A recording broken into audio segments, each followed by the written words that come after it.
Gilets jaunes, 49-3, Bardella, Hanouna, Poupée de Kenza. Bonjour à tous. Je m'appelle Hakim et il y a quelques temps j'ai décidé de quitter la France pour venir vivre au Maroc. Alors pour être tout à fait honnête, cette vidéo j'ai tourné 150 fois. Je me trouvais un peu éclaté au sol, je trouvais le rendu un peu pourri, je me suis pris la tête, je me suis mis une pression énorme. Et tout ça pour un rendu où il y avait plein de tics, plein de trucs chelous, je me trouvais super chelou.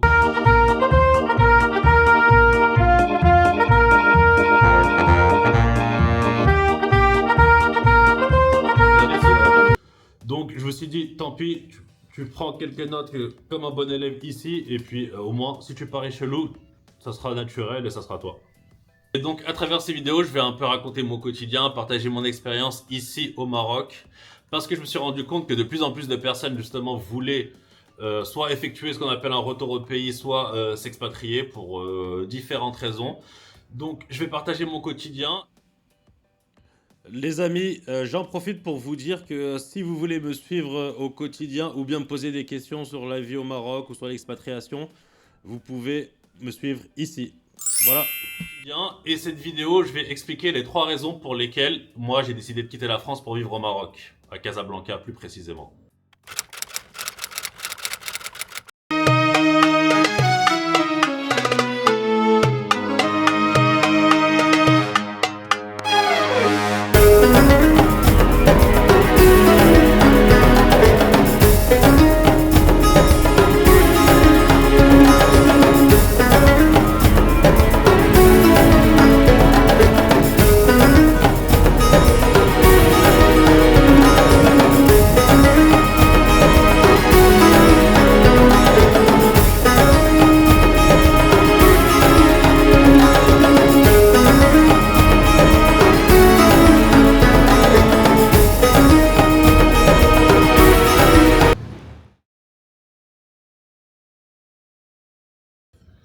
Alors, donc, la première raison pour laquelle moi j'ai quitté la France pour venir vivre au Maroc, donc moi j'étais à un point dans ma vie où je quittais mon taf, je devais rendre mon appartement aussi quelques semaines après, et puis globalement j'étais pas vraiment heureux, j'étais pas vraiment, j'avais pas vraiment de direction dans la vie, tu vois, je partais un peu dans tous les sens, et j'étais pas vraiment épanoui.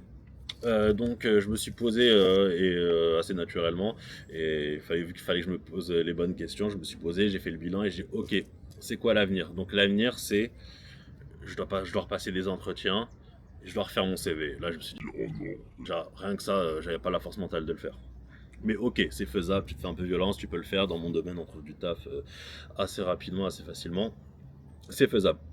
Donc ensuite, c'est quoi? C'est, ok, t'es pris, tu dois intégrer une nouvelle boîte avec des nouveaux collègues, avec un nouveau système. Tu passes par tout ce qui est onboarding, les présentations, la période d'essai. Là, Non. j'avais vraiment encore moins la force mentale de le faire. Et ensuite, c'est quoi?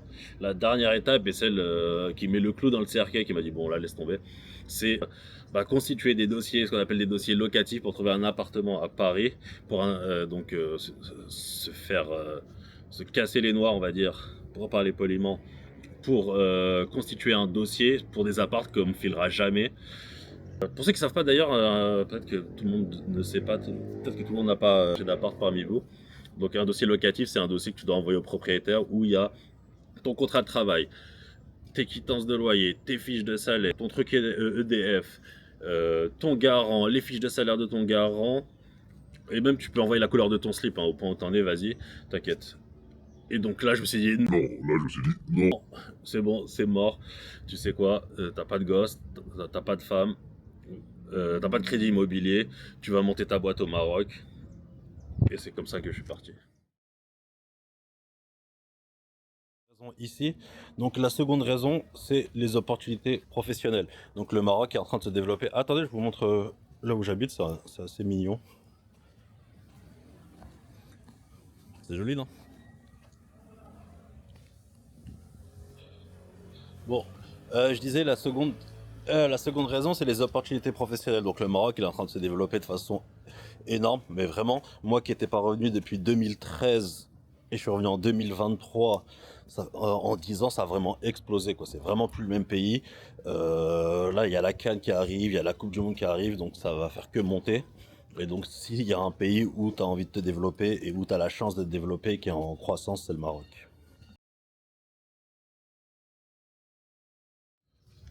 Donc la troisième raison, c'est le contexte économique et social actuellement en France, ou même depuis un moment en réalité. Déjà, je tiens à préciser que c'est en aucun cas une manière pour moi de cracher sur la France, hein. Au contraire, c'est le pays où je suis né, c'est le pays où j'ai grandi, c'est le pays où j'ai fait mes études et c'est un pays qui m'a donné des opportunités que j'aurais jamais ailleurs. Donc je déteste les ingrats, c'est pas pour en être un moi-même. Mais ceci étant dit, force est de constater que c'est extrêmement compliqué la situation en France. Déjà pour tout ce qui ressemble de près ou de loin à un arabe ou un musulman, c'est déjà tu te fais allumer, que ce soit le matraquage médiatique, la montée du RN, etc., etc., tous les problèmes que vous connaissez. Au-delà de ça, c'est même compliqué pour tout le monde, hein, en réalité.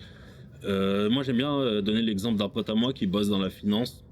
Il touche à peu près entre 4 et 5 000 euros par mois.